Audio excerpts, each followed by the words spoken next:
Learning objectives.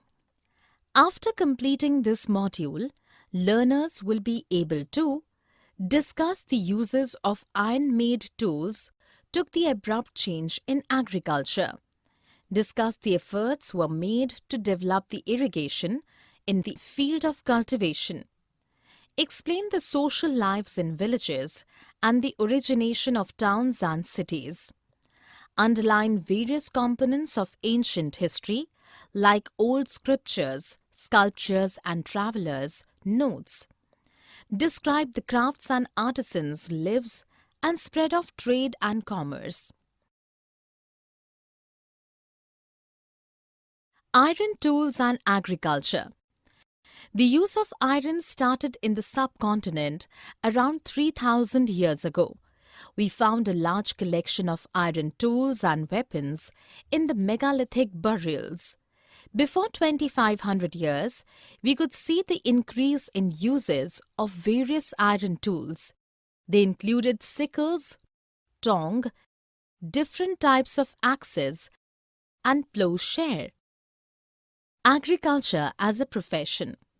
Flourishing kingdoms understood that they would not survive without support of villages, which would help provide taxes and tributes to the kings.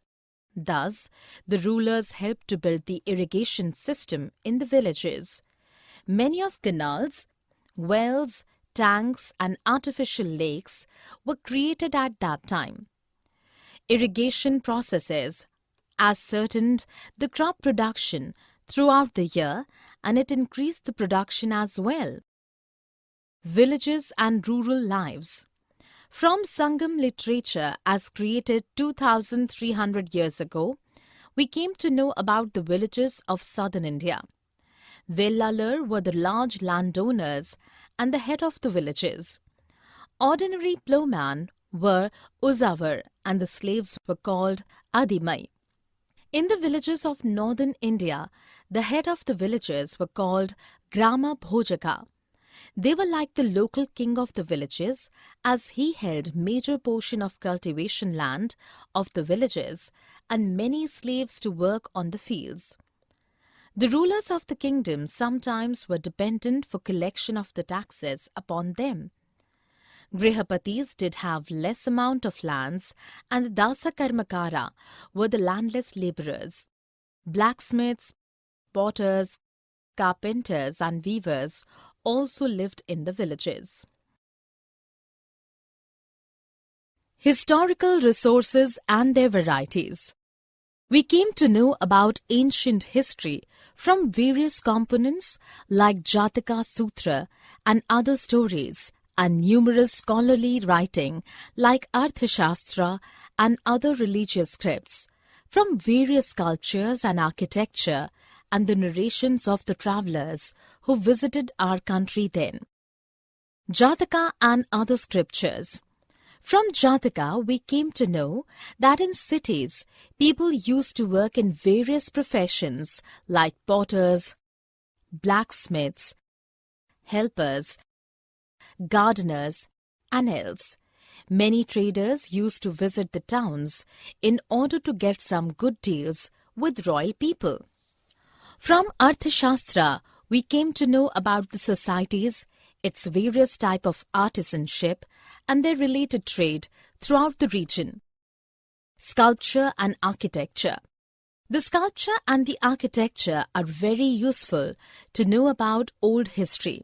Besides decorative railings, pillars, and gateways, sculptors carved stones in the depictions too. Around Delhi, ring wells were found created by ceramic rings and numerous rows of pots to use for toilets or garbage dumps. In a sculpture of Sanchi Stupa, a city scene was carved upon the stone. Narration of the travellers.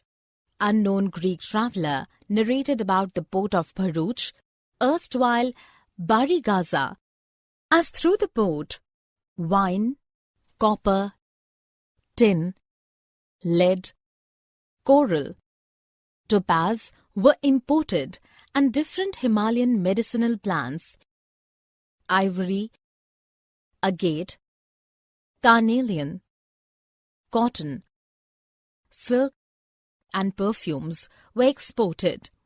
Efficient fishermen appointed by the king helped the ships to steer in through the narrow passage of the gulfs. Economy and development of cities. Coinage of India, issued by imperial dynasties and middle kingdoms, began anywhere between 6th century BCE to 1st millennium BCE and consisted mainly of copper and silver coins in its initial stage.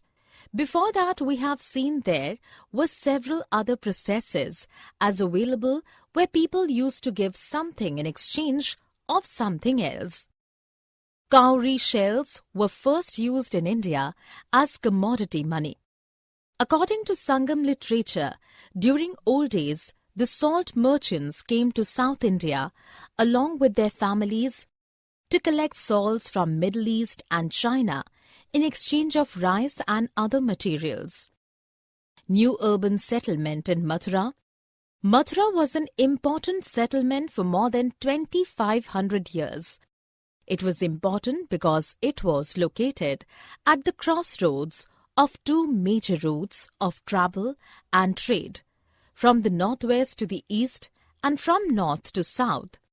There were several shrines in the city. Many inscriptions were found along the statues. About 2,000 years ago, Mathura became the second capital of Kushanas. It was a great religious center for Buddhists, Jains, and Hindus as well. Crafts and its trade. Pottery and weaving.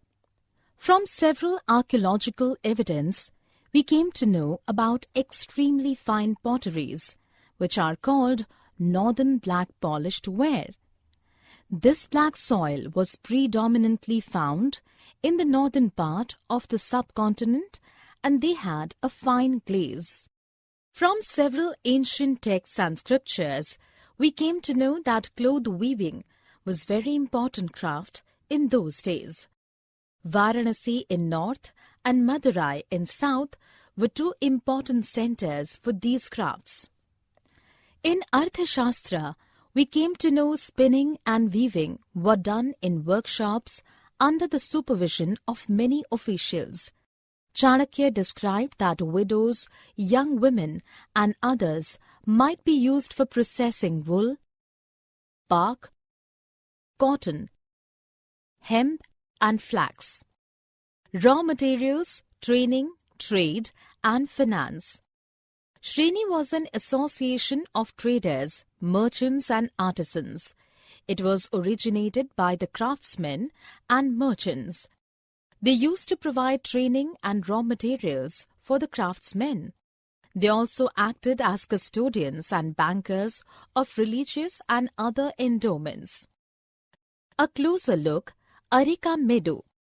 From various distant lands, numerous goods reached the port of Arika Meadow between 2,200 and 1,900 years ago. A massive warehouse to store the unloaded goods in the port was found.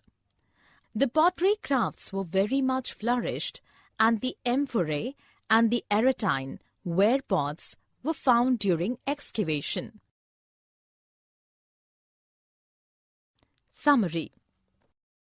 Let us summarize what we have learned. Uses of iron tools and the advent of irrigational measure brought a great change in the field of cultivation. The emperors and other rulers established various ways for tax collections. In northern and southern India, the village lives were quite same. Many cities and towns were developed with many other professions like blacksmiths, potters, carpenters, architects, artisans, etc. The